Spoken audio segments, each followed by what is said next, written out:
Bro, sis, gue tuh suka mikir, kenapa sih apa-apa di negeri ini harus jadi begini? Ada program yang katanya mulia, niatnya bagus, buat anak-anak sekolah, biar sehat, biar pintar, biar kuat. Namanya makan bergizi gratis alias MBG. Kedengarannya keren banget kan? Harusnya ini jadi tonggak sejarah pendidikan Indonesia. Tapi realitanya yang terjadi malah tragedi, bukannya sehat. Ribuan anak justru keracunan massal dari Bandung, Garut, Kupang, Sragen sampai Banggai Kepulauan. Gejalanya sama, muntah, diare, sakit perut, dan ini bukan satu dua kali. Ini kejadian berulang. Kalau udah kayak gini bro, kita nggak bisa bilang kebetulan. Ini masalah sistemik, dikutip dari Kompas. Laporan kasus keracunan siswa terjadi di berbagai daerah, bahkan sampai ada ratusan anak harus dilarikan ke rumah sakit secara bersamaan. Dan ironisnya, sampai sekarang langkah penanganannya terkesan tambal sulam. Nah, kalau kita bongkar lebih dalam, jawabannya balik lagi ke tender. Lu tahu kan, tender di Indonesia tuh udah kayak sinetron. Di atas kertas, tender harusnya kompetisi sehat. Siapa yang bisa kasih kualitas terbaik dengan kapasitas memadai, dia yang menang. Tapi di kenyataan, seringkali yang menang bukan yang paling mampu, tapi yang paling setor. Ada PT fiktif, yayasan bodong, alamat palsu, asal punya koneksi ke pejabat dinas, beres.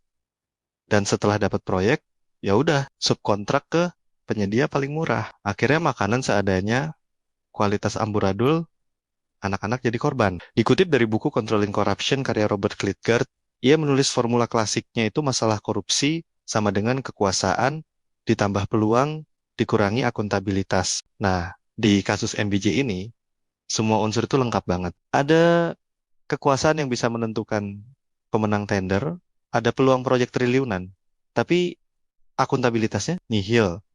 Tapi gua nggak mau bilang ini sekadar masalah teknis, ini soal budaya, budaya bajingan. Kasar ya? Iya, tapi real. Bayangin, anak-anak sekolah dijadikan kelinci percobaan demi fee proyek. Masa depan mereka ditukar sama setoran politik dari seragam sekolah, buku pelajaran, renovasi gedung, sampai makan siang gratis. Semuanya bisa dimainin. Dikutip dari buku Outline of a Theory of Practice karya Pierre Bourdieu, manusia hidup dalam habitus, yaitu pola kebiasaan sosial yang dianggap normal. Nah, di Indonesia, main proyek udah jadi habitus. Korupsi bukan lagi aib, tapi bagian dari sistem yang dianggap biasa. Bahkan hal ini diucapkan jelas sama orang yang pernah menjabat jadi DPR dari Partai PDIP, bernama Hasto Kristianto. Dikutip dari Kumparan, korupsi bukan sesuatu yang baru. Korupsi merupakan fenomena global. Pemohon memandang korupsi bukan kejahatan luar biasa, apalagi dikatakan sebagai bentuk pelanggaran hak asasi manusia, sebagaimana banyak dikampanyekan oleh pihak tertentu tanpa memahami secara baik makna dan keberadaannya. Selain untuk kepentingan jangka pendek, dia menyebutkan di negara-negara seperti di Belanda, pengaturan suap menyuap sebagai tindak pidana korupsi diatur dalam Kitab Undang-Undang Hukum Pidana Belanda, seperti yang juga terjadi di Prancis dan Jerman. Demikian secara ringkas, korupsi dapat dikatakan sebagai penyalahgunaan jabatan publik untuk keuntungan pribadi dengan cara meminta, menerima, atau memeras, bahkan terhadap swasta yang aktif menawarkan suap untuk mendapat kemudahan dari satu kebijakan dari proses kompetisi yang menimbulkan keuntungan, bahkan terhadap perbuatan yang menguntungkan secara pribadi, meskipun tidak ada suap, akan tetapi ada hubungan patronase, nepotisme, kolusi, pengalihan aset negara, termasuk penyelewengan pendapatan negara. Coba bayangin pejabatnya aja bilang gitu loh, apa nggak sakit ini negara? Kalau ditarik ke teori kritis, makin jelas Theodor Adorno dan Max Horkheimer dalam buku Dialectic of Enlightenment bilang, program sosial seringkali berubah jadi instrumen kekuasaan.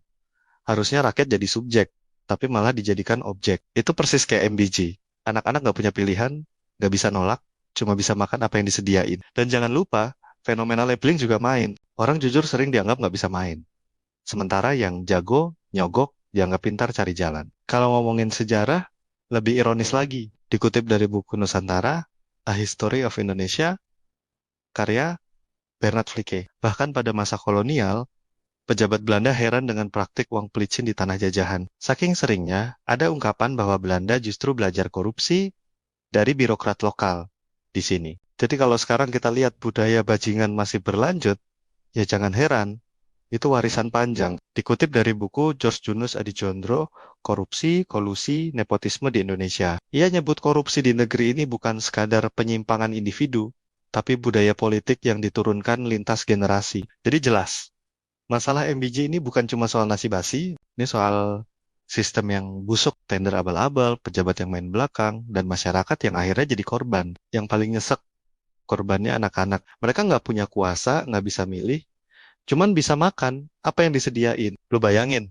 masa depan bangsa kita lagi duduk di bangku sekolah, tapi malah masuk rumah sakit gara-gara nasi kotak murahan. Solusinya, pertama, transparansi penuh. Data pemenang tender, lokasi dapur, alur distribusi harus bisa diakses publik. Kedua, audit ketat. Tapi jangan cuma lembaga pemerintah sendiri. Harus libatkan auditor independen, media, dan masyarakat sipil. Ketiga, hukuman tegas. Jangan cuma stop program sementara, blacklist PT nakal, tarik izin yayasan fiktif, pecat pejabat yang udah jelas main belakang. Dan jangan lupa pidana maksimal, karena ini menyangkut nyawa anak-anak. Korupsi di bidang pangan itu sama aja kayak percobaan pembunuhan massal. Terakhir, edukasi publik. Orang tua, guru, masyarakat harus berani bersuara. Jangan diem kalau ada makanan mencurigakan. Karena diamnya kita itu bagian dari kenapa budaya bajingan masih bisa hidup. So, dari semua bacotan gue ini muncul sebuah pertanyaan, sampai kapan kita mau hidup di dalam budaya bajingan ini? Anak-anak yang keracunan itu bukan angka statistik. Mereka masa depan bangsa. Kalau hari ini pejabat main proyek dibiarkan, besok yang diracunin bukan cuma makan siang, tapi masa depan Indonesia. Jadi, kalau negara serius, hukumlah para pelaku. Kalau enggak, jangan salahin rakyat kalau kepercayaan mereka hilang selamanya.